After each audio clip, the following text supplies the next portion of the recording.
Fire साइडमा आज हामी बहस गर्नेछौँ। तीव्र रूपमा बढिरहेको कोरोना संक्रमणको दोस्रो लहर रोक्न निषेधाज्ञा नै अन्तिम अस्त्र हो वा अब थप अन्य रणनीति अपनाउनुपर्छ। जुन रफ्तारमा संक्रमण दर बढिरहेको छ यसलाई थेग्न हाम्रो स्वास्थ्य प्रणाली कतै तयार छ?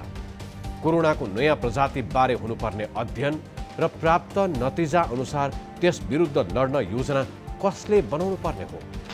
हरेक दिन कोरोना संक्रमण दर उकालो लागिरहेका बेला हाम्रो स्वास्थ्य प्रणालीका कमी कमजोरीहरू छत्ताछुल्ल हुने क्रममा छ।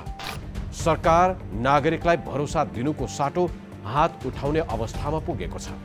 अस्पतालमा बेड, आइसियु र भेन्टिलेटर नपाएर बिरामीहरू इन्तु र चिन्तु भएको, अक्सिजन नपाएर मृत्युवरण गर्नु परेको लगायतका हृदय विदारक समाचारहरू आउन थालिसकेका छन्। अनि विज्ञहरू भन्छन् स्थिति यो भन्दा पनि भयावह हुने सम्भावना प्रबल छ। आगामी बाटो के? सरकारले अपनाउनु पर्ने रणनीति के हो? नागरिकले ध्यान दिनुपर्ने के हो? नागरिकले आफू संक्रमणबाट जोगिने कसरी? जोगिँदा जोगिँदै पनि संक्रमण भइहालेमा र सिकिस्त भइहालेमा मृत्यु पर्खिनु बाहेक नागरिकसँग के उपाय हुन सक्छ? भाइरसको नयाँ भेरिएन्ट बारे चर्चा चलिरहँदा के हामीले यसबारे ठोस अध्ययन गर्नु पर्दैन? फायर साइडको आजको अङ्कमा हामी यिनै प्रश्नको जवाफ खोज्नेछौँ र आज हामीसँग हुनेछन् जनस्वास्थ्यविद तथा भाइरोलोजिस्ट डाक्टर वासुदेव पाण्डे।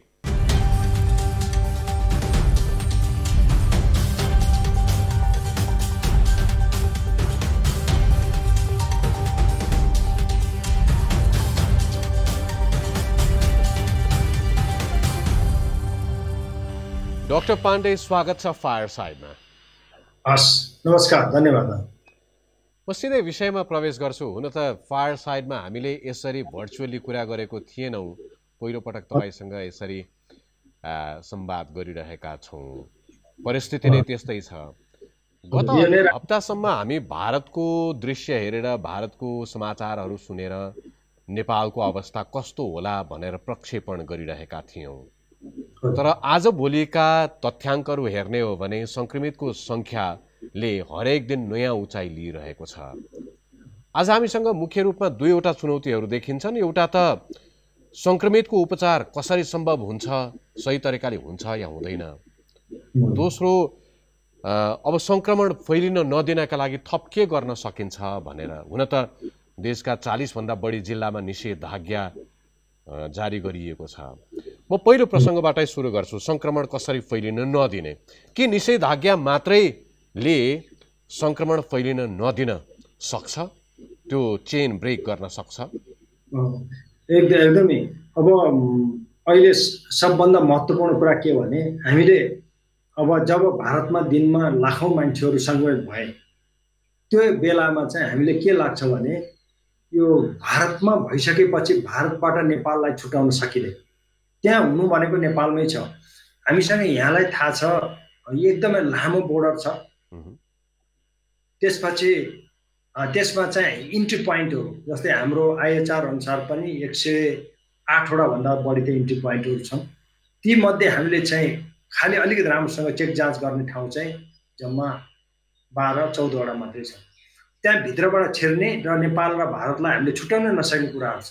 हामी चाहिँ बोर्डरबाट हाम्रो परिवारहरू कति ससुराली पारी छ, हाम्रो माउली पारी छ। यस्तो स्थितिमा इन्डियामा सङ्क्रमण बढेपछि नेपालमा बढ्छ भन्ने कुरा चाहिँ स्वतः सिद्ध छ।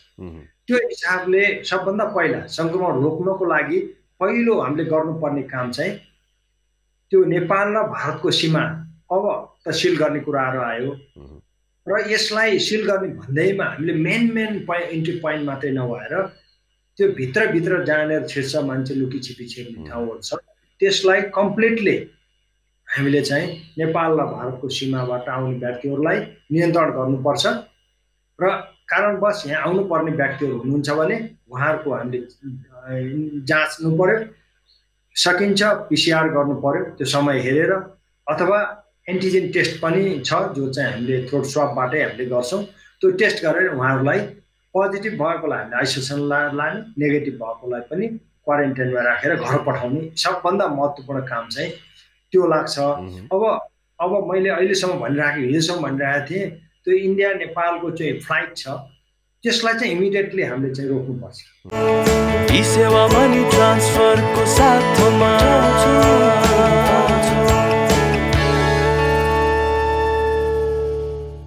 किनभने रोकिन्छ अब त रोक्ने सोमबारदेखि रोक्ने भनेपछि आजदेखि त्यो फ्लाइट रोकिन्छ होला। त्यस्तै अरू देशहरू यहाँले अहिले अनअफिसियल्ली हामीले कुरा गर्दा पनि हामीले भनिरहेका थियौँ जस्तै युकेको कुरा, अरू ब्राजिलको कुरा, अफ्रिकन कुरा, यस्ता भ्यारिएन्टहरू आइरहेका हुनाले त्यस्ता देशबाट आउने फ्लाइटहरू पनि कुन वेमा आएका छन् त्यसलाई सूक्ष्म रूपमा हेरेर यसरी छुट्याउनु पर्छ। किनभने नेपाल एउटा ल्यान्डलक कन्ट्री हो, यो ल्यान्डबाट मात्रै आउँछ। यो आइल्यान्ड भइदिएको भएदेखि हामीले यसरी नियन्त्रण गर्न सक्थ्यौँ। यो नभएको हुनाले हामीले ल्यान्डलक अथवा इन्ट्री पोइन्टबाट स्थल मार्गबाट आएका व्यक्तिहरूलाई नै प्रमुख रूपमा टार्गेट गरेर उहाँलाई रोक्ने र उहाँहरूको जाँच पडताल गर्ने र जसलाई सङ्क्रमण भएको छ त्यसलाई छुट्याउने त्यो उपायको लागि अहिले जुन चाहिँ यो चाहिँ लकडाउन अथवा निषेधाज्ञा भएको छ त्यसले केही हदसम्म त यसले गर्न सक्छ। तर यो लकडाउन हामीले कहिलेसम्म गर्ने? हामीले अघिल्लो वर्ष 6 महिना लकडाउन गऱ्यौँ। लकडाउन गर्दा गर्दै पनि केसहरू बढे, फेरि त्यही अवस्थामा हामीले खोल्नु पर्ने अवस्था आयो। त्यो विषयमा हामी पछाडि जान्छौँ डाक्टर पाण्डे। तपाईँले भने जस्तो सीमा सिल गर्ने, त्यहाँबाट मानिसहरूको आवत जावत पूर्णतया रोक लगाउने भन्ने कुरा गरिरहँदाखेरि आज पनि नाकाहरूमा हेल्थ डेस्कहरू राखिएका छन्, एन्टिजेन परीक्षण गर्ने भनिएको छ, तर त्यो प्रभावकारी ढङ्गले चलिराखेको छैन, त्यहाँ जनशक्ति पर्याप्त छैन। अझै पनि त्यो ढिलो भइसकेको छ भन्ने कुरा एकातिर छ। सँगसँगै मैले तपाईँलाई यो सुरुमै यो प्रश्न सोध्नुको कारण के पनि हो भने कतै हामी अब भारतको जुन दृश्य हामीले देख्यौँ, छापामा आए, टेलिभिजनमा आए, भयावह स्थिति, मानिसहरूले सङ्क्रमितहरू जो मृत्यु भयो उनीहरूको लास जलाउनको लागि ठाउँ समेत नपाएको अवस्था हामीले देख्यौँ। कतै हामी त्यसै खालका दृश्यहरूका लागि हामी पनि कतै तयार हुनुपर्ने पो हो कि? नमिठो सुनिन्छ सुन्न त, तपाईँलाई के लाग्छ? अब अहिले त त्यो स्थिति एकदमै मैले भने नि कुनै कुरा हामी इन्डियासँग भारतसँग हामी छुट्टिएर कुरै गर्न सकिँदैन। इन्डियामा हुने कुरा हो। अब इन्डिया भन्ने हो भने यो चाहिँ जुन मेडिकल साइन्समा धेरै अगाडि छ। उहाँहरूले पहिल्यै यो भन्यो यो भ्यारिएन्ट अफ इन्ट्रेस्ट भनेर जुन WHO ले भनेको छ त्यो भाइरसहरू छ, यस्तो समस्या छ भनेर उहाँले ल्याइसक्नु भएको थियो।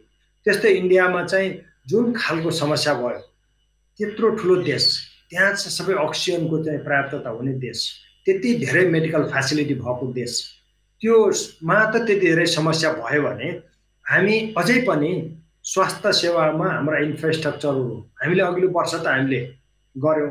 केही पनि सुरुवात नभएको बेला, एउटा पनि ल्याब नभएको बेलामा 80-85 वटा ल्याबहरू गऱ्यौँ, हामीले जाँच्ने ठाउँहरू गऱ्यौँ। तर पनि अहिले हामीले जुन जाँचिरहेका छौँ, जुन पिसिआरहरू हामीले गरिरहेका छौँ, हामी चाहिँ कन्भेन्सनल भनौँ पुरानो वाइल्ड टाइप भाइरसको लागि जाँचिरहेका छौँ। हामीले नयाँ आएको भाइरस के हो त भनेर हामीले भन्न पनि सकिरहेका छैनौँ। त्यसको लागि हामी तयारी पनि भइरहेका छैनौँ। त्यो हिसाबमा अहिले यहाँले देखिरहनु भएको छ जुन भेरी अस्पतालमा जुन समस्या भएको छ, ती व्यक्तिहरू यो भेरीमा मात्रै सीमित हुँदैन। जुनसुकै तरिकाले पनि यिनीहरू काठमाडौँमा भित्रिन्छन्, जुनसुकै तरिकाले पनि अरू ठुलो सहरहरूमा जान्छन्। आजको दिनमा म हेरिराख्दा अब यहाँ कति अरूहरूलाई फोनहरू आएको होला, कति आएको होला। अब इमर्जेन्सीमा गयो भने त्यहाँ बस्ने ठाउँ छैन। हस्पिटलमा बेडहरूको एकदमै गम्भीर रूपमा समस्या छ। हामीसँग अक्सिजनको पर्याप्तताको पनि हामीलाई समस्याहरू भइसक्यो। त्यसो भएको हुनाले हामीले इन्डियाभन्दा फरक खालको सिचुएसन हामीले आशा गर्न सकिँदैन। हामीलाई जुन भारतमा अहिले भइरहेछ, जो बेलालाई यो लकडाउनको अथवा निषेधाज्ञाको 2 हप्तालाई एकदमै राम्रोसँग प्रयोग गर्नु पर्यो। यदि गर्न सकिँदैन भने हामी जो अहिले जुन इन्डियामा हामी देखिरहेछौँ त्यसको लागि हामी तयार हुनुपर्छ। एक्ज्याक्टली। तपाईँले अघि उल्लेख गर्नुभयो पोहोर साल जति बेला थोरै केस हाम्रो नेपालमा भेटिएको थियो, त्यति बेला तपाईँ आफै इपिडेमियोलोजी तथा रोग नियन्त्रण महाशाखामा हुनुहुन्थ्यो। त्यति बेला त नयाँ भाइरस जसका बारेमा हामीलाई केही जानकारी छैन, त्यति बेला हाम्रो तयारीहरू पर्याप्त थिएन, त्यो स्वाभाविक पनि थियो। तर आज 1 वर्ष पछाडि पनि हामी यो दोस्रो लहर आउन सक्छ, नयाँ भेरिएन्ट आउन सक्छ, यसको लागि गर्नुपर्ने तयारी व्यापक हुन सक्थ्यो भन्ने कुरामा हाम्रो ध्यानै पुगेन, हाम्रो तयारी एकातिर हुनुपर्नेमा हाम्रो ध्यान अर्कैतिर थियो भनेर हामीले अहिले बुझ्दा हुन्छ। एकदमै एकदमै सही कुरा भन्नुभयो। मैले पनि त्यो कुरा फिल गरिरहेको छु। अब जुन कुरा चाहिँ जस्तै म EDCDमा डिजिज कन्ट्रोल डिभिजनमा म पुससम्म म त्यहाँ थिएँ, त्यो अवस्था देख्दा एक खालको रिल्याक्स जस्तो, यो रोग सक्यो, हामी भ्याक्सिन लगाइसक्यौँ, हाम्रो भ्याक्सिन ल हाम्रो नयाँ मन्त्रीजी आउनुभयो, हाम्रो यस्तो फुर्ती छ, हामीले ल्याउन सक्छौँ भनेर 10 लाख भ्याक्सिन लगाएर अब कतिजना व्यक्तिहरूलाई लगायो। र अरू मान्छेहरूले पनि के सोच्यो भने हामी नेपालीहरू एकदम बलिया छौँ, हामी रोगसँग लड्न क्षमता छ, हाम्रो खानेकुरा राम्रो छ भन्ने हिसाबले, हावा पनि राम्रो छ, हाम्रो माटो राम्रो छ, हामी पब्लिक पनि त्यो हिसाबमा सोच्यौँ। सरकार पनि एक खालको रिल्याक्सेसनमा गयो। अब म त्यहाँ बसिरहेको थिएँ, यो म त एउटा भाइरल डिजिजको विद्यार्थी पनि हो।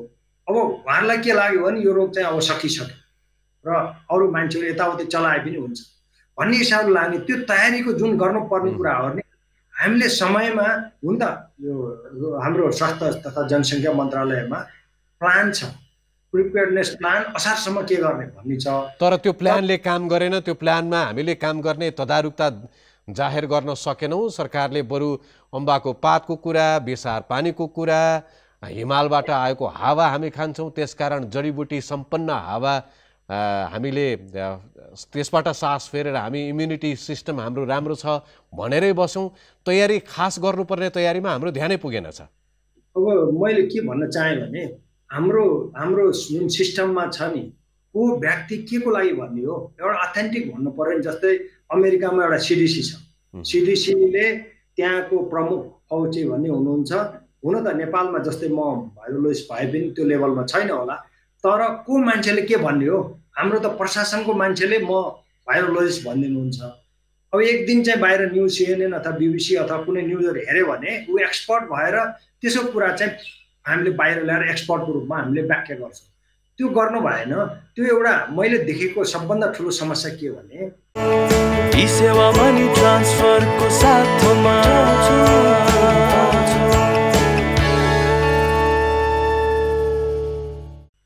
एउटा कमान्ड सिस्टम भएन। धेरै सङ्घ संस्थाहरू छन्। एउटै कुरा, एउटा बिरामी के को अस्पतालमा भर्ना गर्नु पर्यो भने म EDCDमा आउँदा मलाई साँच्चै भने मन्त्रीज्यूबाट फोन आउँछ, मलाई सचिवज्यूबाट फोन आउँछ, मलाई अर्को चिनेको मान्छे आउँछ, त्यही कुरा चाहिँ मन्त्रालयको मान्छेले गरिरहेछ। त्यही कुरा एउटै मान्छेलाई भर्ना गर्नु पर्यो भने 10-15 जनाले समय खर्च गर्नुपर्ने। त्यो सिस्टम भएपछि, बेड भएपछि कसैले भन्नुपर्ने होइन नि। यसरी हाम्रो एउटा सिस्टममा एउटा समन्वयको एउटा गम्भीर समस्या छ। र आफूले मैले जान्दिनँ, मेरो विषय होइन, म क्लिनिकलमा म यो गर्न सक्दिनँ अथवा मेरो होइन भनेपछि मैले होइन भनिदिए राम्रो हुन्थ्यो। एउटा फल्स कुरा के हाम्रो भाषामा हेलुसिनेसन भन्छौँ, हुँदै नभएको कुरा चाहिँ फिल गर्ने। अब म 1 वर्षमा यो 1 वर्ष गरेर भाइरसको विषयमा जम्मै कुरा जानकारी हुँदैन, 1 वर्ष विषयहरू त्यो डाक्टर बन्दैन। त्यसो भएको को व्यक्तिले कहाँ काम गर्ने हो भन्ने कुरा चाहिँ नभएर यो 1 वर्षभित्रमा हुन त धेरै फेसिलिटीहरू डेभलप भए, ल्याबहरू पनि भए, अस्पतालहरू जस्तै हाम्रो सुकुरा ट्रपिकल हस्पिटल पहिला 2-3टा भेन्टिलेटरले काम गरेको अहिले 20वटा छन्। त्यस्तै यी कुराहरू त सामान्य अवस्थामा पनि हुनै पर्ने कुराहरू भए नि। महामारीका बेलामा त झनै जरुरी परेर यी बाध्यतावश स्थापना भए, त्यो एक हिसाबले पछिका लागि पनि राम्रो कुरा भयो। आज तपाईँसँग कुरा गरिरहँदाखेरि अलिकति खुलेर पनि कुरा गरौँ। भारतमा आज जुन रूपको संक्रमण फैलिरहेको छ त्यसको सबैभन्दा ठुलो जिम्मेवार को हो भनेर त्यहाँका जनताले प्रश्न गरिरहेका छन् र कतिपयले भनिरहेका छन् त्यहाँको सत्तारूढ दल BJP र त्यहाँका प्रधानमन्त्री नरेन्द्र मोदी त्यसका जिम्मेवार हुन् भनेर कतिले आरोप लगाइरहेका छन्। तपाईँले अमेरिकाको सन्दर्भ निकाल्नुभयो। अमेरिकामा पनि ट्रम्प राष्ट्रपति रहँदासम्म त्यहाँ फैलिएको संक्रमणका कारण त्यो भयावह स्थितिको जिम्मेवारका रूपमा त्यहाँका राष्ट्रपतिलाई, त्यहाँको सरकारलाई जिम्मेवार ठहराइयो। आज हामी जुन बाटोमा गइरहेका छौँ, जुन दृश्यको हामी परिकल्पना गरिरहेका छौँ र आजको स्थिति जे छ त्यो स्थिति आउनुमा हामी कसलाई जिम्मेवार ठहर्याउने? के नागरिक मात्रै यसका जिम्मेवार हुन् जसले मास्क लगाएनन्, दूरी कायम गरेनन् भनेर भन्छौँ, वा शासन सत्ताबाट, सरकारबाट जसले यो संयन्त्रलाई चुस्त दुरुस्त राख्ने अक्सिजनको राम्रो व्यवस्था गर्ने, आइसियु, भेन्टिलेटर, एसडियु जे भनिएका छन् यसको राम्रो प्रबन्ध गर्ने, आज रेमडेसिभिर औषधि बजारमा पाइएको छैन त्यो व्यवस्था गर्ने, त्यो गर्नुपर्ने जिम्मेवारीमा रहेको शासन सत्तामा रहेकाहरूलाई जिम्मेवार ठहर्याउने, कसलाई जिम्मेवार ठहर्याउने? यो त स्वतः कुरा हो। यो मैले भनिराख्नुपर्ने कुरा होइन। यहाँ सबैले पब्लिकले सबैले बुझेकै कुरा हो। पहिलो कुरा त नेपालको पब्लिक जनताहरू धेरै नै सरकारले भनेको कुरामा एकदमै उहाँहरूले अघिल्लो वर्ष भनौँ न, पहिला टेक हस्पिटलमा त्यहाँ थिएँ, एउटा केस आयो, 2 महिनापछि 2टा केसहरू आए, म इडिसिटीमा सरिसकेका थिएँ। त्यो बेलादेखि लकडाउन सुरु भएपछि सरकारले भन्यो तपाईँ हामी लकडाउन गर्नुपर्छ, हामी नेपाललाई एकदमै सुरक्षित राख्ने। हाम्रा राजनीतिज्ञज्यूहरूले के भन्नुभयो भने पहिला व्यक्ति सुरक्षित भएपछि देश सुरक्षा हुन्छ, यो इकोनोमिक कुरा छोडिदिनु, लकडाउनमा जाउँ भनेपछि पिन ड्रप साइलेन्ट सबैले मानेको कुरा, कसैले अवज्ञा गरेन। तर पछि अहिले पछिको स्थिति देखियो, जुन यहाँले पोलिटिकल अति कुराहरू गर्नुभयो। म पोलिटिसियन त होइन, तर मैले के कुरा देखेँ भने बारम्बार मैले के भन्छु भने जुन रोल मोडल हुनुपर्छ सेवा मनी ट्रान्सफरको साथमा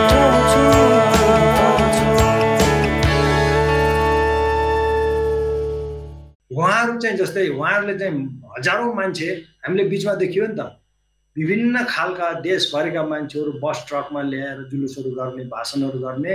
अब पब्लिकलाई तपाईँहरू 25 जना भन्दा बढी जम्मा हुनु हुँदैन भन्दै, जो रोल मोडल गर्नेले लाखौँ मान्छे अथवा कति मान्छे हो ल्याएर गर्ने, अरू व्यक्तिहरू जो साधारण छन्, काम गरेर खाने व्यक्तिहरू छन्, उहाँहरूले चाहिँ काममा जान नपाउने, त्यो त पब्लिकले कसरी मान्ने त्यस्तो कुरा? त्यसो भएर जो जिम्मेवार पदमा हुनुहुन्छ, अब म जिम्मेवार जस्तै म त्यहाँ जिम्मेवार थिएँ, त्यति बेला मेरो जिम्मेवारी हो। अब हाम्रो स्वास्थ्य मन्त्रालय भयो, अरू जुन मन्त्रालयहरू अथवा यसमा पोलिटिसियनहरू जो हुनुहुन्छ नि, त्यो त उहाँहरूको डिसिजन हो नि। उहाँले डिसिजन गरेपछि अरू मान्छेले त उहाँले भनेको मान्ने हो। त्यसो भएर जो जिम्मेवार पदमा हुनुहुन्छ, यो त स्वतः सिद्ध कुरा हो कि अहिलेको अवस्था आउनुमा हुन त संसारभरि यस्तो अवस्था छ, इन्डियामा त्यस्तै छ, अरू देशमा, तर त्यो जिम्मेवार लिन त जो जिम्मेवारी बस्नुभएको छ उहाँहरूले जिम्मेवारी लिनुपर्छ। यो लाइफको, यो पोलिटिक, यो इम्प्याक्ट परेको इकोनोमीको, हाम्रो टुरिज्मको, यसले गर्दा मानसिक तनावहरू यहाँले चाहिँ हामीले हेऱ्यौँ भने अहिले हरेक व्यक्तिलाई यो कोरोनामा निको भए पनि 6 महिनासम्म केही न केही खालको मेन्टल एन्जाइटी अथवा डिप्रेसन यस्तो खालको समस्या, उसको घरमा खानेकुराको समस्या छ, मान्छेहरू घर जानलाई गाह्रो भयो। त्यसो भएको हुनाले यो सबैको जिम्मेवारी जुन जिम्मेवार पदमा बस्नु भएको छ उहाँहरूले लिनुपर्ने हुन्छ। त्यही त डाक्टर पाण्डे, मैले तपाईँलाई किन पनि सोधिराखेको छु भने तपाईँ सरकारी संयन्त्रमा रहेर, नेतृत्व तहमा रहेर काम गरेको अनुभव र यो महामारी झेलेको अनुभवका कारण पनि आज त्यो लुम्बिनी प्रदेशको कुरा होस् वा काठमाडौँको कुरा होस् वा गण्डकी प्रदेशको कुरा होस्, जहाँ सरकार बनाउनका लागि, आफ्नो सरकार टिकाउनका लागि सांसदहरूको किनबेच अपहरणसम्मका किस्साहरू हामी सुनिरहेका छौँ।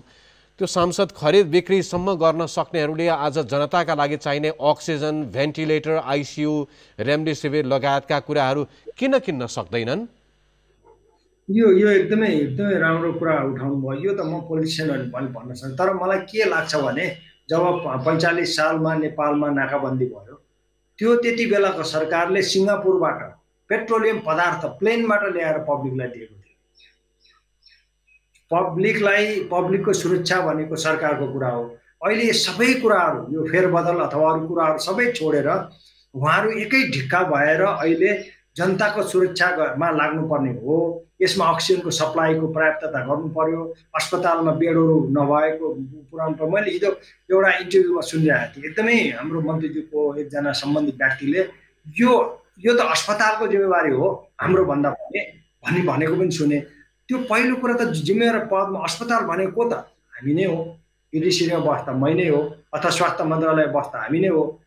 त्यहाँ बिरामीहरू कसरी जाने? हामी अब त्यहाँ व्यक्तिहरूले हामीले 1133 र 1135 नम्बरको कल सेन्टर राखेका छौँ। धेरै जसो व्यक्तिहरूको समस्या के छ भने उहाँ फोन गऱ्यो भने फोन लाग्दैन, अथवा जो नम्बर दियो नम्बर लाग्दैन।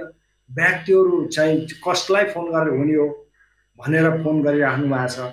यस्तो अवस्थामा यी सबै यावत घटनाहरू, फेरबदलका कुराहरू थाती राखेर पहिला जनताहरूको सेफ्टी, सेक्युरिटी, उहाँको जीवन रक्षाको लागि लागिदिनु भयो भने उहाँहरूलाई एकदमै त्यो बाटो नै प्रमुख बाटो हो। अरू कुरालाई यो मैले चाहिँ विशेष अनुरोध चाहिँ अब मैले गरेर अनुरोध त के हुने होला र, तर त्यस्तो कुरा चाहिँ हामीले सुन्नु नपरे हुन्थ्यो भन्ने मेरो मन छ। ई सेवा मनी ट्रान्सफरको साथमा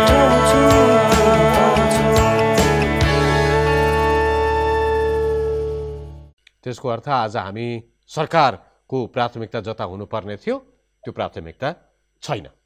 एकदम 100% त्यो चाहिँ हुन त। अब यो यतातिर प्राथमिकता कसलाई लगाउनु भएको छ र आफूहरूतिर लागेको हो कि, तर जतातिर लाग्नु पर्ने हो। आजको दिनमा म सुन्ने कुनै पनि अस्पतालमा बस्ने ठाउँहरू छैन, अक्सिजनहरू छैन, यस्तोहरू छैन भन्ने जुन कुराहरू आएछ त्यसको पर्याप्तता गर्न हामी जुटेर अब म पनि एउटा नागरिक हो, म पनि लाग्नु पर्यो, सबै पब्लिक पनि, जनता पनि त्यसमा लाग्नु पर्यो। किन ढुङ्गामा एकातिर पानी पाल पर्यो भनेदेखि त एकछिनलाई म ओभान होला, अहिले म सन्चै छु, भोलिपल्ट म बिरामी हुन सक्छु। त्यसो भएको हुनाले कसैले पनि यो मेरो समस्या हो होइन भन्दा पनि सबै कुरालाई थाती राखेर पहिलो प्राथमिकता यहाँले भने जस्तै व्यक्तिहरूलाई उहाँ अक्सिजन मुख्य कुरा अहिले देखिएको भेन्टिलेटर लगाएपछि बिरामीलाई फर्काउन धेरै गाह्रो छ। त्योभन्दा पहिले पनि उहाँहरूलाई के समस्या हो त, घरमै बसेर के उपचार गर्ने हो, अस्पतालमा पुगेपछि अक्सिजन कसरी हो, हाम्रो हेल्थ पोस्टदेखि लिएर पिएचसीदेखि लिएर सबै अस्पतालमा पर्याप्तता होस्, परेको बेला आइसियुमा बस्न सकियोस्, व्यक्तिहरूलाई चाहिने जानकारी प्राप्त होस्, खानेकुराहरू कोही बस्नु भएको छ खान पाउनु भएको छैन, हेल्थ वर्कर जो मरिमेटी लाग्नु भएको छ उहाँहरूलाई के छ उहाँको समस्या, उहाँहरूलाई पर्सनल प्रोटेक्टिभ इक्विपमेन्ट छ कि छैन आदि कुराहरू लाग्नतिर हामी सबै यो अहिले जिम्मेवार पदमा भएको व्यक्ति हो त उहाँ त स्वतः भइहाल्यो। अरू जोसुकै छौँ हामी पनि त्यसमा लाग्नुपर्छ र कुनै पनि बेला सरकारलाई चाहिएको बेलामा सरकारले इमर्जेन्सी लगाएर हामी जस्ता कामबाट हामीले बाहिर बसेका व्यक्ति लगायत अरू सबैलाई चाहिँ यो त सरकारले जतिसुकै बेला पनि हामीलाई लिन सक्छ, जिम्मेवार दिन सक्छ। अरू व्यक्तिहरू पनि लागेर सरकार पनि यो फेरबदल अथवा अरू कुराहरू हामीले सुन्नु न्युजमा अरू कुरा सुन्नु नपरोस्, यो पब्लिकलाई सहयोग कसरी हुन्छ भन्नेतिर लागोस् भन्ने चाहना हो। ठिक छ डाक्टर, अब सुरुकै कुरामा फेरि पनि फर्क्यौँ। अब यो चेन ब्रेक गर्ने कसरी हो, सीमा अब सिल होला त्यो अपेक्षा गरौँ, उडानहरू अब बन्द हुँदैछन् त्यो एक ठाउँमा छँदैछ, जो सङ्क्रमण लिएर भित्रिसकेका छन् उनीहरूले सङ्क्रमण फैलाइरहेका छन्, त्यो तथ्यका बीचमा निषेधाज्ञा छ, त्यो तथ्यका बीचमा यो आइसकेको सङ्क्रमणको चेन साङ्लो कसरी तोडिन्छ, के गर्नुपर्छ? एकदमै यहाँले भने जस्तो जुन कुराहरू भइसक्यो, जस्तै एयरपोर्टमा पनि इन्डियाबाट आउने फ्लाइट लगायत अरू फ्लाइटहरू चाहिँ रोकिए, एयरपोर्टमा विशेष निगरानीहरू हुन्छ, त्यहाँ पनि एन्टिजेन टेस्टहरू गर्नु पर्यो। त्यसपछि आएर आएका व्यक्तिहरूलाई नि हाम्रो कुन संस्थाले गर्ने हो, अब हाम्रो इडिसिटीले गर्ने हो कि अथवा स्थानीय सरकारले कन्ट्याक्ट ट्रेसिङ क्लस्टरहरू ग्रुपहरू पत्ता लगाई त्यस्ता व्यक्तिहरूलाई कन्टेन गर्ने एउटा पाटो गर्नुपर्ने हो, त्यो त गर्ने नै हो। अर्को कुरा चाहिँ हामी जो सङ्क्रमित छौँ, सङ्क्रमित व्यक्तिहरू घरमा बस्दा पनि अब पहिलो कुरा त के भने साधारण यो रोगले लगभग 80% व्यक्तिहरूलाई माइल्ड टु मोडरेट भन्छ, साधारण खालको ज्वरो आउने, शरीर दुख्ने, खोकी लाग्ने यस्ता खालका समस्याहरू हुन्छन्। जुनसुकै भ्यारिएन्ट भए तापनि आउने लक्षणहरू अहिलेलाई त्यही नै हो। त्यो लक्षण भएका व्यक्तिहरू घरमा बस्नुभयो भने उहाँहरूले पहिला आफैले मास्क लगाउनु पर्यो, आफू छुट्टिएर बस्दिनु पर्यो र यो रोग चाहिँ अरूलाई नसर्ने वातावरण गरिदिनु पर्यो। त्यो चाहिँ पहिलो कुरा हो। त्यो भनेको सङ्क्रमितले मात्रै घरमा बस्दाखेरि सङ्क्रमितले मात्रै मास्क लगाउने कि सङ्क्रमण नभएका व्यक्तिले पनि घरमा, कोठामा, छतमा, कौसीमा बस्दाखेरि मास्क लगाउनु पर्ला? सबभन्दा प्रमुख कुरा त सङ्क्रमितले एकदमै लगाउनै पर्यो। अरू आवश्यकता हेरी, किनभने यो अहिलेसम्म हामीले जानेको बुझेको साइन्सले भनेको कुरा के भने यो भाइरसको अलि हेभी पार्टिकल हो, एउटा आरएनए भाइरस हो, भए तापनि यो हावाबाट गएर सर्ने चाहिँ हुँदैन। यो चाहिँ अलिकति जान सक्छ, 2 देखि 3 मिटर जान सक्छ, अथवा खोक्दा, हाचिङ गर्दा, बोल्दा, चर्कोसोर गरेर बोल्दा सतहमा गएर भाइरसहरू बस्छ, पछि छोएपछि अरूलाई सर्ने भन्ने कुरा हो। र त्यसो भएको हुनाले घरमै बस्दा पनि कसैलाई रुगा खोकी लागेको व्यक्तिहरू हुन्छ भने उहाँले झ्याल ढोका खोलेर बस्दिनु पर्यो र उहाँले मास्क लाउनु पर्यो। तर अरू परिवारका व्यक्तिहरूले पनि मास्क लाउन जरुरी छ। तर धेरै डिस्टेन्समा हुनुहुन्छ भने यो त हावाबाट सर्ने रोग होइन, एकबाट अर्को तलामा हुनुहुन्छ भने तलामा त्यति त्यो जान सक्ने अवस्था छैन। तर पनि यसको अध्ययनहरू धेरै हुँदैछन्। पहिलो कुरा यहाँले सोधेकोमा जुन व्यक्ति छ उहाँले मास्क लगाउनु पनि राम्रोसँग मास्कको तरिका हाम्रो व्यक्तिहरूलाई हामीले कति कुराहरू हामीले सिकाउन सकेका छौँ छैनौँ। मास्कमा एकदम नाकमा फिटुनी गरेर लाउनु पर्यो। यो मास्क पनि राम्रो खालको ट्रिपल लेयर मेडिकल मास्क हामीले लगाइदिनु पर्यो। र उहाँहरू चाहिँ अब जसले खाना दिन जानुहुन्छ उहाँले चाहिँ त्यति बेला मास्क लगाउन जरुरी भयो, खाना दिनु पर्यो। खाना खाइसकेपछि यसका भाँडाकुँडाहरू छुट्टै राख्नु पर्यो र टोयलेटमा पनि आफू छुट्टै सकेसम्म राख्ने। र अब समस्या के छ भने कसैको डेरामा बस्नुभएको छ, भाडामा बस्नु भएको छ भने त्यस्ता व्यक्तिहरूलाई अरू धेरै समस्याहरू हुन सक्छ। र यसमा प्रमुख रूपमा अरू रोगहरू भएको जस्तै दमका बिरामीहरू, COPD भन्छौँ हामीले, डायबिटिज, हाइपरटेन्सन लगायतका अरू रोगसँग लड्न सक्ने क्षमता कम भएका जुन बिरामीहरू छन् उहाँहरूलाई विशेष रूपमा उहाँको निगरानी गर्नु पर्यो। उहाँहरूले मास्क लगाएर बस्नु पर्यो। कोही पनि व्यक्तिहरूलाई रुवाखोकी अथवा अब यो कुनै पनि यस्तो खालको समस्याहरू जब उहाँका व्यक्तिहरू त्यो शङ्कास्पद व्यक्तिहरू हुनुहुन्छ उहाँसँग जानु भएन। त्यसो गर्यो भने हामीले मृत्यु दरलाई जोगाउन सकिन्छ र चिकित्सा हुने दर पनि घटाउन सकिन्छ। चिकित्सा हुने दर घटाउन सकिन्छ।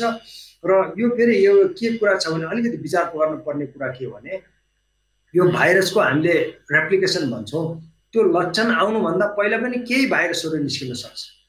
त्यसबाट त्यो समाजमा छ कि छैन त, त्यो क्लस्टरमा अरूलाई रोग भएको छ कि छैन त, त्यो कुराहरू हामीले विचार गर्नु पर्यो।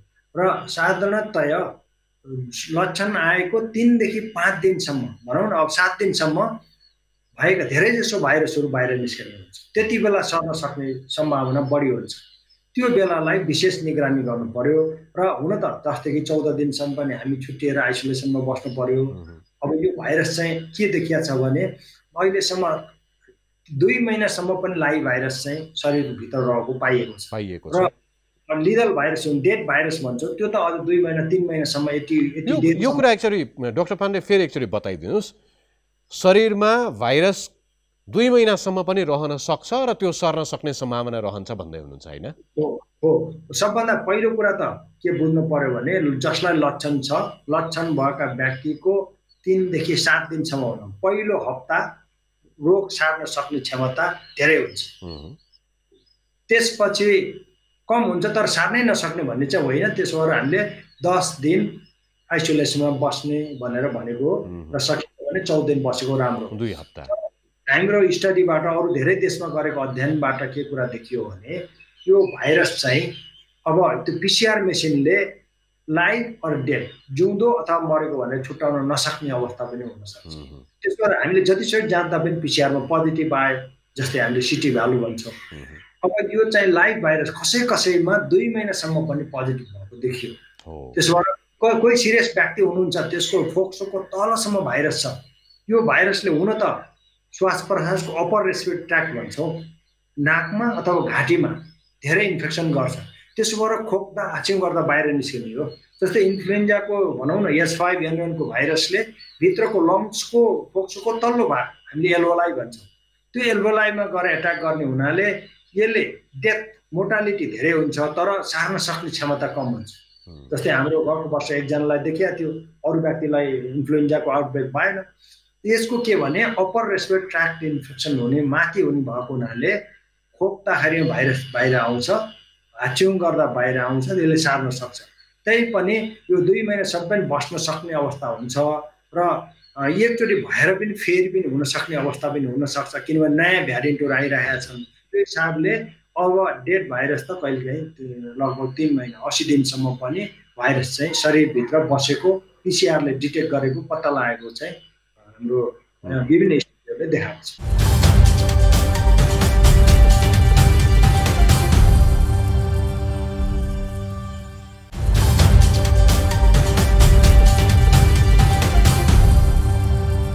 अब यो त संक्रमितबाट स्वस्थ मानिसमा सर्न सक्ने सम्भावनाको कुरा भयो। अहिले निषेधाज्ञा भए पनि बिहान बजार त जानु पर्यो, तरकारी त ल्याउनु पर्यो, दुध त ल्याउनु पर्यो, पसल त जानु पर्यो। त्यो हिसाबले पनि बिहानको समयमा हुन त आजबाट साँझको समय त्यसरी बाहिर निस्किन पाइँदैन र पनि बिहानको समय भिड झन बढ्ने भयो। त्यो अवस्थामा शहरमा, गाउँमा, बजारमा को संक्रमित को स्वस्थ भन्ने कुरा त थाहा हुँदैन। त्यस्तोमा कसरी जोगिने? यो एकदम सही कुरा गर्नुभयो। किनभने मैले अघि पनि एउटा कुराहरू भने, जसको लक्षण जस्तै ज्वरो आयो भनौँ, ज्वरो आउनुभन्दा 1-2 दिन अगाडि पनि भाइरस सर्न सक्ने सम्भावना त हुन्छ। त्यसो भएको हुनाले जो व्यक्तिहरू हाम्रो साथी हेर्दा त नजिकको साथी हो, तर उसलाई त रोग सरिसकेको हुनसक्छ, जसलाई लक्षण देखिएको छैन, त्यसो भएर हामी बजारमा जाँदा पनि विशेष पहिलो कुरा त हामी जाँदा मास्क लगाउनु पर्यो 100%। र त्यहाँ जाँदा जुन ठाउँ बस्छौँ हामी भिडभाड गरिदिनु भएन, हामीले चाहिँ अलिकति डिस्टेन्स चाहिँ मेन्टेन गरिदिनु पर्यो। अहिले त यो कुरालाई अलिकति छोडेर अस्ति भ्याक्सिनेसनको बेलामा जुन लाइनमा बस्नु भएको थियो नि, व्यक्तिहरूमा सङ्क्रमण धेरै भएको पनि त हामीले भेट्यौँ नि।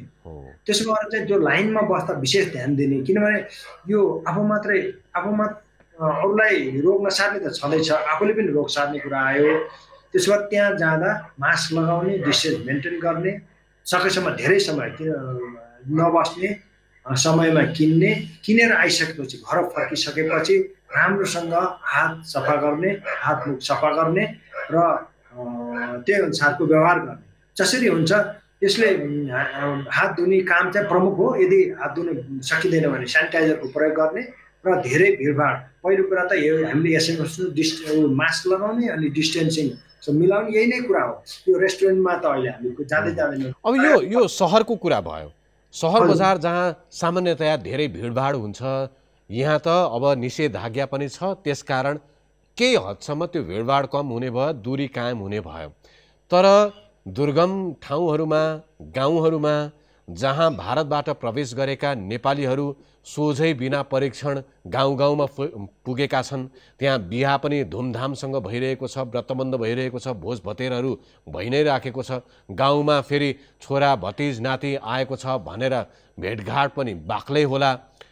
यो अवस्थामा उसले सङ्क्रमण बोकेर ल्याएको छ छैन भन्ने पनि परीक्षण नभएको बेलामा त्यहाँ सङ्क्रमण फैलिन नदिनका लागि व्यक्ति आफै मात्रै जिम्मेवार भएर मात्रै पुग्छ वा त्यहाँ अरूले पनि केही काम गर्नु पर्ला? अब त्यहाँ त मैले अहिले के देखिरहेको छु भने, जस्तै स्थानीय सरकार अघिल्लो पटक जति बेला जो समस्या सुरु भएको थियो त्यति बेला नेपाल भारतको त्यो नक्साको कारणले अलिकति समस्या थियो, पोलिटिकल पनि। त्यो हिसाबले लाखौँ मान्छेहरू जति आए, उहाँहरू आएर स्थानीय सरकारले क्वारेन्टाइन गरेर राखेर, हुन त क्वारेन्टाइन त्यति एकदमै भने जस्तो व्यवस्थित हुन सकेको होइन, तर केही हदसम्म त्यसले रोकेको थियो। त्यसले धेरै राम्रो काम भएको थियो। अहिले चाहिँ त्यस्तो छैन, तर कतिसम्म सुरुवात भएको छ। मैले देखेको के भने, गाउँमा त के रहेछ भने त्यहाँको अध्यक्ष अथवा वार्ड अध्यक्ष छ भने उहाँले को भारतबाट आएको त ठ्याक्कै छुट्याउनुहुन्छ, त्यहाँ वरिपरिका मान्छेले पनि छुट्याउँछन्। त्यसो भएर पहिलो व्यक्ति स्वयंले आफू भारतबाट आएको अथवा भारतबाट आएको मात्रै भनेर नजोडौँ, काठमाडौँबाट वा सहरी क्षेत्रबाट गाउँ गएकाहरूमा पनि सङ्क्रमण हुन सक्छ, भएको हुन सक्छ, जसमा लक्षण छैन भनेर पनि बुझ्नु पर्ला। यहाँ सही कुरा भन्नुभयो। यो चाहिँ जहाँसुकैबाट नव आगन्तुक, त्यसमा चाहिँ गाउँकै मान्छे हो तर बाहिरबाट आउनु भएको छ भने त्यो व्यक्ति स्वयंले चाहिँ पहिला जिम्मेवारी भइदिनु पर्यो। उहाँले चाहिँ हाम्रो त गाउँमा गएर हाम्रो बुढापाकाहरूलाई ढोग गर्ने, भेट गर्ने, उहाँलाई के उपहार भए लैदिने, तर त्यो अवस्था अहिले छैन।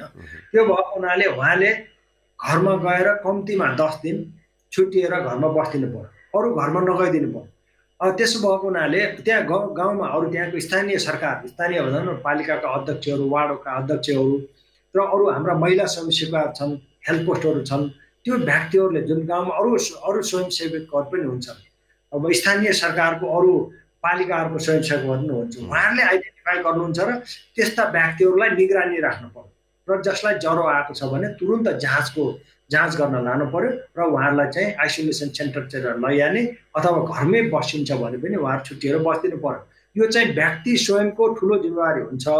र यसमा चाहिँ मैले देखेको ठुलो काम गरेको पहिला स्थानीय सर वार्डका अध्यक्षज्यूहरू, पालिकाका अध्यक्षहरू उहाँले गर्नुभएको थियो, त्यही काम चाहिँ अहिले रिपिटेसन गर्ने। मैले एउटा डाक्टर पाण्डे, तपाईँले सन्दर्भ उठाइसकेपछि पोहरको बेलामा सङ्क्रमण फैलिरहेको बेलामा कन्ट्र्याक्ट ट्रेसिङका लागि, आइसोलेसन अनि क्वारेन्टिनहरूको स्थापना गर्नका लागि स्थानीय तहहरूले जुन खालको भूमिका निर्वाह गरेका थिए, यो पटक स्थानीय तहहरूले त्यसरी आफूलाई सक्रिय तुल्याउन नसक्नुको कारण चाहिँ के होला?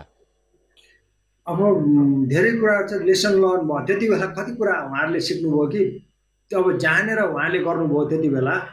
अब यो चाहिँ एउटा कुरा के भने यो रोग चाहिँ एकछिनको होइन रहेछ। उहाँहरूले के ठान्नु भएको थियो भने सुरुवातमा 1-2 महिना हुन्छ हामीले गर्न सक्छौँ भन्ने कुराहरू आयो। अब बिचमा अहिले हेर्दाखेरिमा हामीले के बुझेको कुरा के भने यो भाइरस चाहिँ धेरै यो एकैछिनमा 1 महिना 2 महिना 1 वर्षमा जाने खालको भाइरस होइन, यो चाहिँ अलि समयसम्म बस्छ भन्ने कुरा आयो। उहाँहरू एक खालको अलि थाकेकोपन देखियो। उहाँहरू चाहिँ अलि समन्वयको कुरा पनि होला, स्थानीय सरकार हो कि लोक हो कि प्रदेश सरकार हो कि केन्द्रीय सरकार हो कि के छ भन्ने कुराहरू आउँछ। त्यसो भएर उहाँहरूलाई चाहिँ अहिले अब बजेटको अभाव पनि हो कि उहाँहरूलाई त्यो खालको मोटिभेसन भएन कि अरूसँग समन्वय कुराहरू भएन कि, तर पनि मेरो विचारमा उहाँहरू लागि पर्नुहुन्छ। अब फेरि पनि अब बिचमा चाहिँ अलिकति रिल्याक्स भएकै हो उसमादेखि, तर अहिले विभिन्न पालिकाहरूले फेरि पनि यो आइसोलेसन सेन्टर क्वारेन्टाइनहरू राख्ने त्यस्तो कामहरू गरिरहनु भएको छ। बिचमा स्कुल पनि खुलेको भएर कहाँनिर राख्ने भन्ने कुराको दुविधा नि होला, विभिन्न कुराहरूले भरे नगर्नु भयो होला। तर स्थानीय उहाँ यो त गर्ने जिम्मेवारी त प्राथमिक रूपमा स्थानीय लोकल लेभलमै हो, उहाँले गर्नुपर्छ। र काठमाडौँमा गरे पनि काठमाडौँ महानगरपालिका यो भक्तपुर महानगरपालिका पालिकाहरूले गर्ने हो र केन्द्रीय सरकारले चाहिँ यो कुरा गरेर सकिँदैन। उहाँले हामीले चाहिँ गाइडलाइन्सहरू निर्देशिका बनाउने जुन कन्ट्याक्ट ट्रेसिङ कुराहरू थियो, जुन 1000 जति टिमहरू हामीले बनाएका थियौँ, यो त टिम पनि बन्न सकेन। टिम बने पनि त्यसलाई दिने बजेट चाहिँ हामीले चाहिँ सिधै स्थानीय सरकारमा पठाउन नसकिँदो रहेछ।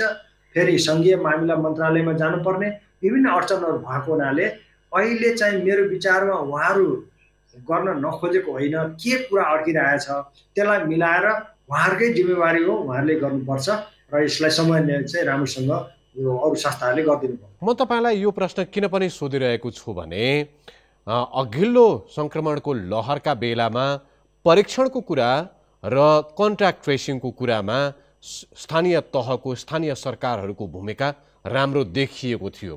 अहिले आजको स्थितिमा सङ्क्रमण जति सङ्ख्यामा देखिएको छ 100 जनाको परीक्षण गर्दाखेरि 70-80 जनामा सङ्क्रमण देखिनु भनेको त्यो ठुलो हो। तर मास टेस्टिङ नहुँदाखेरि, कन्ट्याक्ट ट्रेसिङ नहुँदाखेरि समुदायमा यो कति विस्तार भएको छ भन्ने आँकडा हामीसँग छैन। त्यो यदि आँकडा आयो भने योभन्दा निकै गुणा ठुलो आँकडा देखिनेछ, त्यो भयावह अझै भयावह देखिनेछ भन्ने जुन खालको धारणा विज्ञहरूले पनि राखिरहेका छन्। आज त्यो आँकडा निकाल्नको लागि मास टेस्टिङ कन्ट्याक्ट ट्रेसिङमा कसले भूमिका निर्वाह गर्ने त? किन हुन सक्दैन यो? एउटा कुरा यसमा के पनि हो भने पहिला हामी थोरै केसहरू थियो, कन्ट्याक्ट ट्रेसिङ गरियो र त्यसबाट हामीले गर्यो। अहिले कुरा बुझ्दा अहिले के छ भने यो केसहरू त एक खालको सबै समुदायमा गइसक्यो। त्यो त कम्युनिटी ट्रान्समिसन एक भइसक्यो र समुदायमा छ। अब त्यो व्यक्तिको फलोअप गरेर त्यो चाहिँ अहिले त्यति सम्भावना देखियो। त्यसो भएर यहाँले भने जस्तै एउटा ब्ल्याङ्केट एप्रोच गरेर कुनै क्लस्टरमा केसहरू धेरै छन् भने त्यो केसहरूलाई चाहिँ पुरा फुल टेस्ट गर्ने र जसलाई सङ्क्रमण छ उहाँहरूलाई आइसोलेसनमा लाने, नभएका व्यक्तिहरूलाई बाहिरबाट आएछ भने क्वारेन्टाइनमा राख्ने हो, होइन भने अरूलाई गर्ने, त्यो खालले गर्नुपर्छ। तर यो अहिले चाहिँ त्यो कन्ट्याक्ट ट्रेसिङ यहाँले भने जस्तै कन्ट्याक्ट ट्रेसिङ केस इन्भेस्टिगेसन कुराहरू जुन थियो त्यो चाहिँ त्यति राम्रोसँग भइरहेको। अब मैले अहिले बिचमा हामी भेट भएको थियौँ रोग नियन्त्रण महाशाखा हामीले कुरा गर्दा यो काम हामीले सुरु गर्नै पर्छ, गरेकै छौँ, गर्छौँ र धेरै जसो स्थानीय सरकारले गर्ने हो भने जस्तै अहिले हिजोमै दिनमा 7000 भन्दा केसहरू आयो भने त्यो केसहरू चाहिँ अहिले स्थानीय सरकार अथवा प्रदेश सरकारलाई दिने र उहाँहरूले नै त्यो चाहिँ कन्ट्याक्ट ट्रेसिङ गर्ने भन्ने चाहिँ कुरा यो चाहिँ माथि स्वास्थ्य मन्त्रालयको कुराहरू छ र स्थानीय सरकारको यसमा चाहिँ अलिकति केसहरू एकैचोटि धेरै आउँदा चाहिँ गर्न नसकेको कुराहरू होला। तर यो चाहिँ गर्नुपर्ने यहाँले भने जस्तै टेस्टिङलाई पहिलो कुरा त टेस्टै भएन भने पहिला यो टेस्टको जुन टेस्ट हामीले गरिरहेका छौँ यो त अहिले त भाइरसै चेन्ज भयो नि, यो त नयाँ भ्यारिएन्ट आइसक्यो। हामी टेस्ट गरिरहेका छौँ पहिला पुरानो वाइल्ड टाइप भाइरस भन्छौँ जो चाहिँ SARS-CoV-2 SARS-CoV-1 जुन 2-3 को त्यो अलिकति चेन्ज भयो। त्यसमा हामीले गर्ने PCR को पद्धतिमा पनि कति कुराहरू हामीले फेरि पुनर्विचार गर्नुपर्ने छ। यसमा यो भाइरस नयाँ हो कि पुरानोहरू भनेर हेर्नलाई अब त्यो चाहिँ हाम्रो सिस्टमले हामीले पिकअप गर्न सक्छ कि सक्दैन। त्यसो भएर यहाँले भने जस्तै अब त एकदमै धेरै जसो व्यक्तिहरूलाई जसको टेस्ट गर्छौँ अब 50% माथि त जनरली देखियो। हिजो 16000 गरेकोमा 7000 भन्दा बढी पोजिटिभ आए भन्ने हिसाब गर्ने हो भनेदेखि त यो त एकदमै धेरै अलि हामीले चाहिँ यो हामी आउट अफ कन्ट्रोलको रूपमा हो कि त हामीले के हिसाबमा लिनु पर्यो, हरेक व्यक्ति अहिले सङ्क्रमित छ भन्ने हिसाबले लिनु पर्यो र त्यही अनुसार चाहिँ हामी स्थानीय सरकार, प्रदेश सबैजनाले यो गर्नु पर्यो र टेस्टलाई कसरी हुन्छ अब नयाँ टेक्नोलोजी पनि ल्याउनु पर्यो। जस्तै एन्टिजेन टेस्ट त छँदैछ, अब त्योदेखि बाहेक चाहिँ अरूतिर न्युक्लिक एसिडको कुराहरू अरू छ, अरू छोटो पद्धति जस्तै ल्याम्प भन्ने, एस्पेयर भन्ने अर्को टेक्निक छ जो 1 घन्टाभित्र गर्न सकिन्छ। मेरो विचारमा ल्याउने काम त भइराखेको होला। भनेको आज हामीले एन्टिजेन र पिसिआर टेस्ट, विशेष गरी पिसिआर टेस्ट धेरै भइरहेको छ, जसको परीक्षण गरेको रिपोर्ट आउन पनि समय लाग्छ। अब यो पिसिआरमा मात्रै भर नपरेर नयाँ प्रकारको परीक्षण गर्ने पद्धति पनि सुरु गर्नु पर्यो। नयाँ पद्धति अरू देशमा त भइसकेको कुरा हो, हाम्रो देशमा पनि कति त्यसलाई ल्याउनु प्रयास त भएकै छ। त्यसो भएको हुनाले 1 घन्टाभित्र हामीले क्विकली, जस्तै एयरपोर्ट लगायत यहाँले भन्नुभयो नि बोर्डरको एरियामा त्यहाँ चाहिँ टेस्ट गर्ने, अथवा अरू एउटा क्लस्टरमा कुनै पनि एउटा भनौँ न एउटा समुदायमा त्यो ठुलो सङ्क्रमण भयो भने त्यस्तो ठाउँमा ऱ्यापिडली सबै मास टेस्टिङ गर्ने र छुट्याउन सकियो भनेदेखि त त्यसलाई एउटा चेन ब्रेक, यहाँले भने जस्तै लकडाउन मात्रै एउटा नभएर चेन ब्रेक गर्ने अरू उपायहरू छन्। व्यक्तिले स्वयं गर्ने मात्रै भन्दा पनि टेस्टिङको पहिला हामीले टेस्टै गरेनौँ भने त कसरी पत्ता लगाइन्छ र? त्यो त झन् भुसको आगोमा जस्तै सल्किँदै जाने भयो। त्यसो भए टेस्टिङलाई यो प्रविधि भन्दा अझ अप टु डेट, अझ नयाँ टेक्नोलोजी ल्याएर जति सक्दो छिटो, यो देश त हामी भारत जस्तै होला भने त भन्यौँ, तर यो देश त सानो छ नि त, हामीले छिट्टै क्विकली 1 दिनमा जहाँ पनि पुग्न सकिन्छ। तर तपाईँले त्यसो भनिरहँदाखेरि सरकारले भनि नै सकेका छ, थेक्नै नसक्ने गरेर सङ्क्रमणको सङ्ख्या बढिरहेको छ, अस्पतालहरूमा बेड, आइसियु, भेन्टिलेटरहरू कम छन्, नपुग्न सक्छ भनेर भनि नै सकेका छ। यो प्रसङ्गमा म अर्को एउटा प्रश्न जोड्छु। जसलाई लक्षण भए जस्तो लाग्छ आफूलाई, जसलाई आफूलाई सङ्क्रमण भए जस्तो लाग्छ वा पिसिआर परीक्षण गरेर पोजिटिभ देखियो, सङ्क्रमण छ भनेर उसले थाहा पायो, ऊ कुन समयमा अस्पताल जाने? यो मैले अघि पनि भने धेरै लगभग 40%लाई माइल्ड अथवा कसैलाई शरीर दुख्ने, ज्वरो आए जस्तो हुने, आए पनि साधारण ज्वरो आउँछ, त्यस्ता व्यक्तिहरूलाई अस्पताल जानु परेन, उहाँहरूले चाहिँ घरमै सुरक्षित तरिकाले बस्नु पर्यो। त्योदेखि बाहेक अर्को 40% भनौँ, ती व्यक्तिहरूलाई मोडरेट भनौँ, त्योभन्दा बढी खालको ज्वरो धेरै दिन आइराख्ने, खोकी पनि अलिक बढ्ने, यस्तो खालको समस्या अलिक कडा खालको भनौँ न, त्यस्ता खालका व्यक्तिहरू हुन्छन्। उहाँहरूले पनि अब साधारण खालको औषधि उपचार गरेर अस्पतालमा एकचोटि गएर चेक जाँच गरेर फर्केर आएर घरमा बस्न सकिन्छ। त अस्पतालमा गएर बस्नै पर्ने चाहिँ अलि 10 देखि 15% व्यक्तिहरू हुन्छन् जसलाई सास फेर्न गाह्रो हुन्छ। सास फेर्न गाह्रो भन्नुको मतलब के हो भने हामीले भन्दा यसको लक्षणहरू त यहाँहरू सबैलाई जानकारी छँदैछ। धेरै जसोलाई ज्वरो आउने नै हो, खोकी लाग्ने, शरीर सबै दुख्ने, अथवा कसैलाई चाहिँ स्वाद थाहा नहुने, यस्ता खालको लक्षणहरू हुन्छन्। त्योदेखि बाहेक अर्को प्रमुख समस्या अहिले देखिएको सडनली भनेको एकदम छिटो अक्सिजनको कन्सन्ट्रेसन, अक्सिजन शरीरमा कम। त्यसो कसरी थाहा पाउने? त्यो थाहा पाउनलाई पहिलो कुरा त जोसँग अलि कति त बेसिन किनेर राख्नु भएको छ, एउटा हामी पल्स अक्सिमिटर भन्छौँ, औँलामा राख्ने, त्यो चाहिँ त्यसले अक्सिजनको स्याचुरेसन हेर्छ। साधारणतया 96 भन्दा माथि भयो भने त्यो त नर्मल हो, त्यहाँभन्दा घट्दै गयो भने अब 95, 94 यस्तै गएर 92 सम्म आए पनि त्यो चाहिँ अलि हामी बस्न सकिन्छ।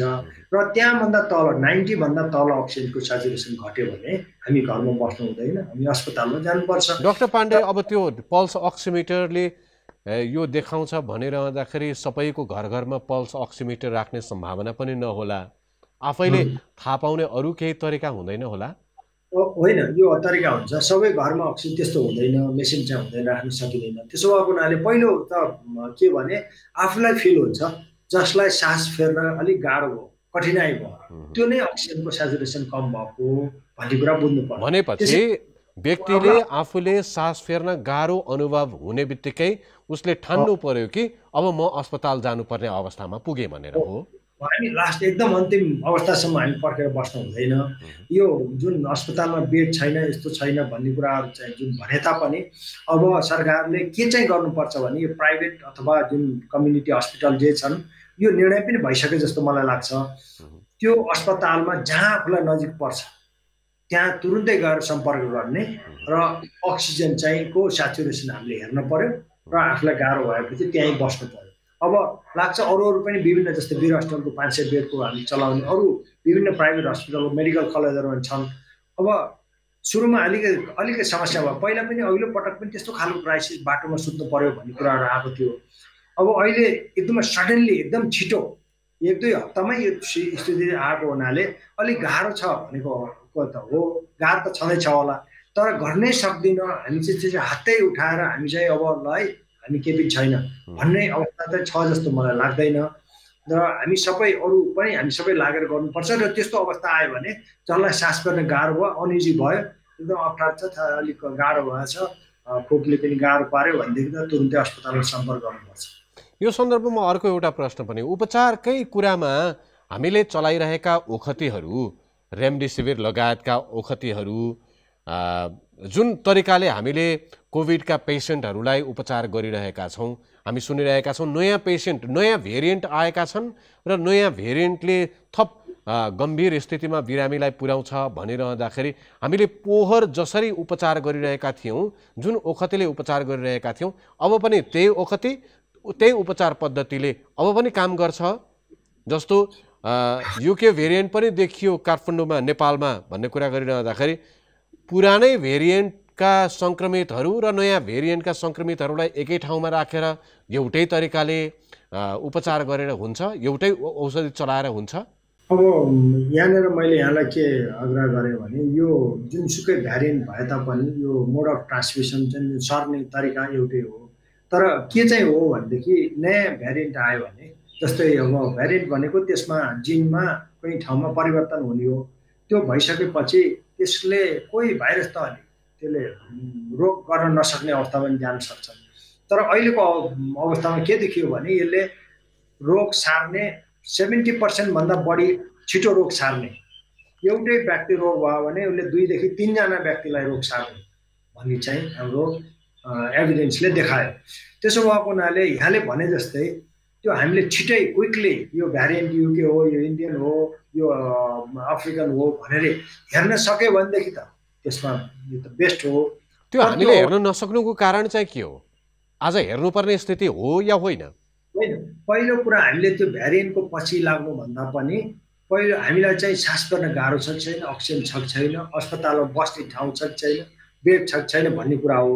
औषधिको त कुरा त यहाँ जुन भन्नुभयो नि रेमडेसिभिर लगायतका अरू औषधिहरू पहिला सुरुमा चाहिँ जुन मलेरियाको लागि प्रयोग हुने हाइड्रोक्सिक्लोरोक्विन पनि प्रयोग भयो, त्यस्तै एन्टिकोगुलेन्टहरू अरू गाउटको लागि प्रयोग गर्ने औषधिहरू पनि प्रयोग भए, तर त्यो कुनै पनि औषधि यो चाहिँ यो कोभिड-19 को लागि भएका जस्तै रेमडेसिभिर भनेको त एबोलाको लागि प्रयोग भएको थियो, एन्टिभाइरल भएको हुनाले यसमा पनि काम गर्छ भनेर केही पर्सेन्टमा काम भएको हुनाले यसमा प्रयोग भएको हो। त्यतिकै बाहेक अरू औषधि अहिले भर्खर पनि यहाँले आइभरमेक्टिनको कुरा चलाउनु भएको थियो। इन्डियामा जुन चाहिँ हामी स्केबिड लगायत अरू इन्सेक्टको लागि शरीरमा आउने जुकाको लागि किराहरूको लागि प्रयोग गर्ने औषधिहरू छन्, त्यो औषधिहरूको लागि पनि प्रयोग गर्छौँ, तर त्यसको औचित्यता त्यति प्रुभ भइसकेको छ। तैपनि हामीले चान्स नलिने हो नि 1% फाइदा भए पनि हामीले औषधि हामीले चलाउँछौँ भन्ने हिसाबले हामीले गर्ने हो, त्यो हिसाबले औषधि चलाएको हो। र यो जुनसुकै भेरिएन्ट भए तापनि यसको स्पेसिफिक औषधि नभएको हुनाले हामीले त्यो औषधिहरू हामीले चलाएको हो, हामीले चलाउनु पर्छ। र यसरी यहाँले भने जस्तो छुट्याउनलाई जस्तै सिक्वेन्सिङ गर्नुपर्छ हो। मैले तपाईँलाई सोध्न खोजेको आज नागरिकले त्यो भेरिएन्टका बारेमा जान्न आवश्यक नहोला, ठिक छ, तर राज्यले यो भेरिएन्ट नेपालमा कस्तो प्रकारको भेरिएन्टको प्रभुत्व ज्यादा छ, कुन प्रकारका भेरिएन्टले बढी बिरामीहरू गराइराखेको छ भन्ने बारेमा अध्ययन गर्नु आवश्यक छ वा छैन? हामीसँग त्यो जिन सिक्वेन्सिङको लागि मसिन पनि आयो भन्ने सुनिन्छ, तर त्यसका लागि जनशक्ति छैन, भेरिएन्ट रेजेन्ट छैन भन्ने सुनिन्छ। अब मैले के भन्यो भने एकदमै तपाईँले 100% राइट कुरा गर्नुभएको छ। हामीसँग स्वास्थ्य जनसङ्ख्या मन्त्रालय छ, हामी नेपाल हेल्थ रिसर्च काउन्सिल छ, हामीलाई राष्ट्रिय जनस्वास्थ्य प्रयोगशाला छ, सबै छ हामीसँग। तर मैले के देखेँ भने हामीले जुन बेला जस्तै हामीले त्यो हस्पिटलमा हुने बेलामा त्यो भाइरस नेपालमा आयो, नेपालमा आएपछि नेपाल नभएपछि हामीले विदेश पठाएर त्यो चाहिँ कोरोना भाइरस हो भनेर स्वास्थ्य मन्त्रालयमा पत्रकार सम्मेलन गरेर गर्यो। त्यो भाइरसको हामीले जेनेटिक सिक्वेन्सिङ, त्यो GISD भन्ने हुन्छ, ग्लोबल सिक्वेन्सिङ डाटा एनालाइसिस गर्ने सेन्टर हुन्छ, त्यसमा राखेर त्यो पब्लिस भएपछि धेरै मान्छेले के कुरा गर्यो भने यो जेनेटिक मेटेरियलहरू विदेशमा लगे, विदेशमा बेचे, विदेशमा के गरे भन्ने जस्ता कुराहरू ल्याए। जसले काम गर्न खोज्छ त्यसलाई मान्छे हाम्रो समाजमा अलि सहयोगभन्दा पनि त्यसलाई अलि अर्कै रूपमा लिने। त्यसो भएर यहाँले भनेको कुरा के भने हामीसँग इन्फर्मेसन त हुनु पर्यो नि। त्यो पब्लिकले भ्यारिएन्ट भनेर पर्खेर बस्ने होइन, उपचारको पद्धति एउटै भए तापनि यति समय बस्दा यो अघिल्लो वर्षमा पनि त्यही कुराको किचलो भइकन 1 वर्षभित्रमा जम्मा 15 जनाको चाहिँ सिक्वेन्सिङ फेरि त्यही अङ्गमा पठाएर गर्नु पर्यो। र अहिले पनि त्यो मेसिन आएको छ, न्यानो स्पोर सिक्वेन्सिङ मेसिन भन्ने, जसले 96 जना एकचोटिमा हुनसक्छ। यसमा चाहिँ रिएजेन्टहरू मैले बुझ्दाखेरिमा त्यसमा मिल्ने रिएजेन्ट त्यसलाई सेटअप गर्नलाई, त्यसलाई के गर्नलाई अलिकति समय लाग्छ भन्ने कुरा हो। त्यो त यहाँले भने जस्तो इन्डियन भ्यारिएन्टमा नभएर नेपाली भ्यारिएन्ट पनि हुनसक्छ नि त। त्यो जेनेटिक त्यो यो भाइरसले त बेला बखत आउँदा त्यो चेन्जहरू हुन्छ, परिवर्तनहरू हुन्छ। त्यो परिवर्तन भएपछि त्यसको कारणले नेपालमा सिभियरिटी हुने हो कि त्यसको कारणले रोग धेरै सार्ने हो कि हाम्रो मान्छेको बडीसँग रेस्पोन्स गर्ने क्यापासिटी कस्तो हो, हाम्रो भित्रको त्यसलाई चाहिँ हामीले भित्रको जुन साइटोकाइन भन्छ जसले गर्दा कहिलेकाहीँ रियाक्सन भएर रोग सारो हुने हुन्छ, यस्ता तत्त्वहरू हुन्छन्। त्यसो भएर यसलाई चाहिँ हामीले नेपाल यो हाम्रो रिसर्च गर्ने अथोरिटीले अरू सङ्घ संस्थाहरूलाई दिनु पर्यो। हामी त फेरि एउटै काम अब आफूले गर्ने काम पनि आफै गर्ने, अर्काले गर्ने काम पनि आफै गर्ने हुन्छ। ठिकै छ डाक्टर पाण्डे, हामीले अहिले जे स्थिति भोगिरहेका छौँ आजको स्थितिसम्मलाई हेर्ने हो भने आजसम्मको सबैभन्दा कठिन स्थितिमा हामी आइपुगेका छौँ। तर यसो भनेर सरकारले हात उठाएर, स्वास्थ्यकर्मीले हात उठाएर भाग्ने अवस्था पनि छैन। आजको दिनमा सरकारले अझै भन्ने हो भने प्रधानमन्त्रीले गर्नुपर्ने के हो, स्वास्थ्य मन्त्रीले गर्नुपर्ने के हो, डाक्टर नर्सहरूले गर्नुपर्ने के हो, नागरिकले गर्नुपर्ने के हो, यो क्याटेगोरिकली तपाईँले के भन्न सक्नुहुन्छ? तपाईँको अध्ययनले, तपाईँको अनुभवले, अझै डाक्टर नर्सहरू जसका तस्बिरहरू आइरहेका छन् सामाजिक सञ्जालमा 14 घन्टा 15 घन्टा काम गरेर हात सुन्निएको, उनीहरू निद्राले ढलेको यस्ता फोटाहरू भिडियोहरू पनि आइरहेको छ। उनीहरूको मनोबल बढाउने कसले बढाउने, यो क्याटेगोरिकली बताउन सक्नुहुन्छ? सबभन्दा पहिला त म स्वास्थ्यकर्मीकै तर्फबाट भन्छु, किनभने मैले थाहा पाएको जस्तै एबोलाको बेलामा अफ्रिकामा स्टाफहरूले 18 घन्टा काम गर्नु परेको हुनाले त्यहाँ चाहिँ सबभन्दा धेरै लस चाहिँ स्वास्थ्यकर्मीहरूको भएको छ। मृत्यु दर एकदम धेरै, उहाँहरूलाई पछिसम्म समस्याहरू भयो। त्यो अरू देशको अरू पेन्डेमिकको पनि यो बेलामा हामीले हेर्नुपर्ने हुन्छ। त्यसो भएर यहाँले भन्नुभयो त्यो चाहिँ फेसबुकमा अरू ठाउँमा आएका हाम्रो स्वास्थ्य त्यो पिपी लगाएर तपाईँ यस्तो गर्मीको बेलामा जस्तै तराईको ठाउँमा नेपालगञ्जमा तपाईँ टोयलेट जान नपाएर उहाँहरूले खानापिना कुरा त परै जाओस्, रात दिन सुत्न नपाएर काम गरिराख्नु भएको। कतिपय स्वास्थ्यकर्मी आफै सङ्क्रमित भएर पनि काम गरिरहेका छन्। सङ्क्रमित भएर उहाँहरूले यो स्टाफको त्यो चाहिँ बिरामीको चाहिँ उहाँहरूले जुन बिरामीले जुन उहाँको जुन सेवा गर्ने उहाँ छ काम गर्ने, अब कतिले त त्यो काममा अलिकति तलमाथि गर्नुभएको पनि होला, तर धेरैजसो स्टाफहरू त्यो बिरामीको चाहिँ उहाँहरूले निको भएर खुसी भएको हेर्नको लागि काम गर्ने। त्यस्तो व्यक्तिहरूलाई उहाँहरूलाई दिनुपर्ने, उहाँहरूले चाहिँ उहाँहरूलाई जुन इन्सेन्टिभ हो, उहाँहरूले चाहिँ बेलामा खानुपर्ने कुराहरू, बेलामा बस्नुपर्ने, उहाँहरूलाई पहिलो कुरा त पर्सनल प्रोटेक्टिभ इक्विपमेन्ट हो, त्यो चाहिँ क्वालिटीको दिनु पर्यो, उहाँहरूले बेलामा पाउनु पर्यो। त्यो कुराहरू भइदियो भने पहिलो इन्सेन्टिभ भनेको उहाँहरूलाई त्यही हो। त्यसपछि को मान्छेले कसरी काम गरिरहेछ त त्यसको पनि त हामीले अहिले राम्रोसँग मोनिटर गर्नु पर्यो। त्यही अनुसारको हामीले उहाँहरूले काम गर्न सक्नुहुन्छ। पहिला हेल्थ वर्करहरूले र यो सबैजना मिलेर हेल्थ वर्करहरूले त्यसरी गर्नुपर्छ र उहाँहरूले पनि काम गरिराख्नु। त्यसको साथसाथै अब मैले अरू विभिन्न क्याटेगोरी यहाँले भन्नुभयो, अब स्थानीय सरकारले पनि त्यसमा विशेष आफूले दिने बजेट र आफूले गर्ने कामहरूसँगै जोडिएर काम गर्नु पर्यो। प्रदेश सरकार अब यहाँ के हुन्छ भने जस्तै स्थानीय सरकार चाहिँ हामी स्वास्थ्य मन्त्रालय त होइन भनेर हामीले इन्फर्मेसनहरू नदिने, अघिल्लो पटक मलाई गाह्रो भएको, त्यहाँबाट आउने डेटा हामीसँग नआउने र माथिबाट कतिजना विदेशबाट आएका, कति बिरामी हुन्, कति अलि आइसियुमा छन्, कति भेन्टिलेटरमा छन् आदि कुराहरू पनि हामी जानकारी नहुने। त्यसो गरेर यो बेलामा 3टा खालको सरकार छ भन्ने नठानेर हामी एउटै हो, एउटै ढिक्कामा छौँ भन्ने हिसाबले डेटाको फ्लो र आफूलाई पर्ने समस्याहरू राख्ने र यसरी गर्नु पर्यो स्थानीय तलदेखि माथिसम्म माथिदेखि तलसम्म राम्रो चुस्त कम्युनिकेसन हुनु पर्यो डेटाहरू ट्रान्सफर हुनु पर्यो ओके अनि त्यसपछि आएर हाम्रो माथि गएर स्वास्थ्य मन्त्रालयले अथवा यहाँ विभिन्न खालका कमिटीहरू छन् जस्तै इडिसिडीले सबै काम गर्ने हो रोग नियन्त्रण महाशाखा भएको हुनाले स्वास्थ्य सेवा विभाग छ यसले लजिस्टिक सप्लाईहरू गर्नुपर्ने हो त्यस्तै गरेर मन्त्रालयमा हेल्थ इमर्जेन्सी अपरेसन सेन्टर छ त्यसपछि इन्सिडेन्ट कमान्ड सिस्टम छ यहाँले देखिराख्नु होला सिसिएमसी छ त्यहाँभन्दा माथि प्रधानमन्त्रीज्यूको अध्यक्षतामा अर्को कमिटी छ यसरी अब गृह मन्त्रालयमा एनइओसी छ नेसनल इमर्जेन्सी अपरेसन सेन्टर छ अरू कहाँ के छन् त हेर्नुहोस् कहिलेकाहीँ यो डेटाहरूको बाँडीचुँडी गरेर आउने इन्फर्मेसनहरूमा पनि गडबड हुने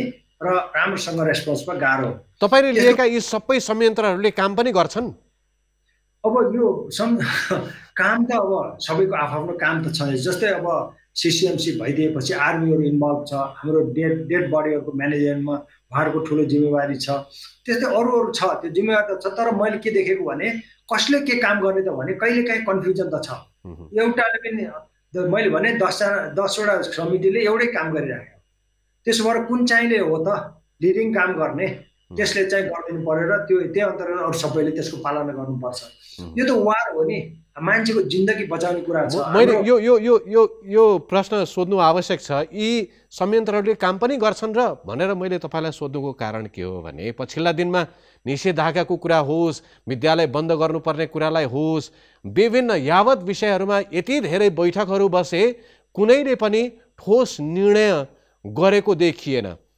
र क्याबिनेटमा मन्त्री परिषदमा गइसकेपछि मात्रै यी प्रस्तावहरूले डिसिजनको रूप निर्णयको रूप लिन सक्ने अवस्था आए त्यसकारण पनि मैले तपाईँलाई सोधेको यो सबै संयन्त्रहरूलाई नेतृत्व दिएर प्रभावकारी रूपमा सबैले इन्डिभिजुअल जिम्मेवारी अनुसार काम गर्ने अवस्था बनाउनका लागि नेतृत्वमा जो छन् ती प्रधानमन्त्री हुन् वा तपाईले भने जस्तो उपप्रधानमन्त्री हुन् स्वास्थ्य मन्त्री हुन् उहाँहरूले गर्नुपर्ने के हो आजका दिनमा सबभन्दा पहिला त मैले देखेको अब सबभन्दा हाम्रो त सम्मानीय संस्था जुन प्रधानमन्त्री जो हुनुहुन्छ उहाँ मार्फत चाहिँ उहाँले अरू सबै काम चाहिँ एक किसिमले होल्ड गरेर हामी सबै लेट्स मुभ हामी जानु पर्यो एकैचोटि भनेर उहाँले चाहिँ त्यो निर्देशन दिइदिनु भयो भने र त्यही अनुसार चाहिँ हामी चाहिँ काममा लाग्नुपर्ने हुन्छ अब त्यो अहिले चाहिँ यहाँले भने जस्तै अब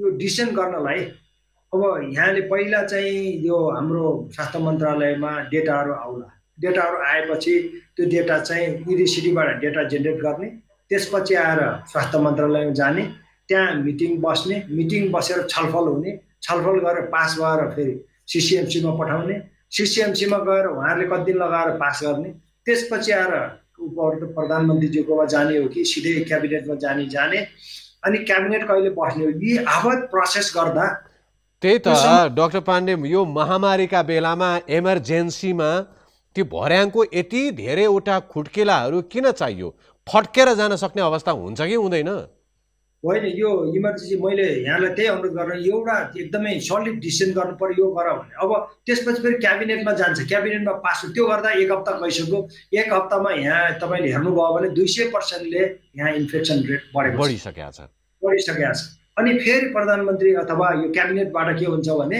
ल यो निर्णय अब उसलाई दिने डिसिसिएमसीलाई दिने उहाँहरूले आवश्यकता हेरेर गर्ने फेरि डिसिएमसीमा मिटिङ बस्नु पर्यो मान्छे बोलाउनु पर्यो यो गर्दा गर्दै late decision is no decision exactly 2 दिन अगाडि यस्तो खालको निर्णय गरिदिएको भए हामीले यो अवस्था आउने थिएन भनेर भोलि थाप्लामा हात लाउनु पर्ने र मान्छेहरूको गाली खानुपर्ने स्थिति नहोस् भन्नका लागि यो निर्णयहरू तत्काल हुन सक्थ्यो जुन होस् भन्ने हाम्रो कामना हो हस् धेरै धेरै धन्यवाद डाक्टर पाण्डे यहाँलाई समयका लागि हस् धन्यवाद